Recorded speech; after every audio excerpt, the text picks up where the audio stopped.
કે મારા ગયા પછી તમે બીજા લગ્ન કરશો. સારું કરીશ, બસ ફક્ત તારા માટે કરીશ, બસ. પછી તમે આ તમારી નવી વાઈફ ને આ જ ઘરમાં રાખશો ને? હવે આ તું હવે લાંબુ કરે. બોલો ને. પણ બીજું કોઈ ઘર છે આપણી પાસે? આ જ ઘરમાં રાખીશ, બસ. તો ઘરમાં બધી એ વસ્તુઓ વાપરશે ને? તારો બેડરૂમ નહીં વાપરે, બસ. પાક્કું? અરે એકદમ that bedroom is only yours. પછી મારી જ્વેલરી? તે હું એને કઈ રીતે વાપરવા દઈ શકું?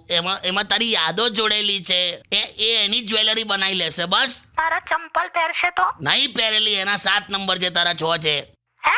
એ કાકા, હે શું થયું? શું બોલ્યા તમે? શું બોલી ગયું લા? કોક તમારા મનમાં છે એનું કહેવાય ગયું. હે ના હલો? હા શું થયું? લા સીટ. તમે ઘરે આવો આજે ખાલી. અલા ના બકા, હેલો. ના ના તમે ઘરે આવો ને ખાલી. અલા તે બધું એકદમ ઇમેજિન કરાયું ને એમાં તો બાકી બકા તારા વગર તો છે ને 60 મિનિટ પણ મને 1 કલાક જેવી લાગે છે. તે 60 મિનિટ 1 કલાક જ થાય. એમ એમ તમે ઘરે આવો ને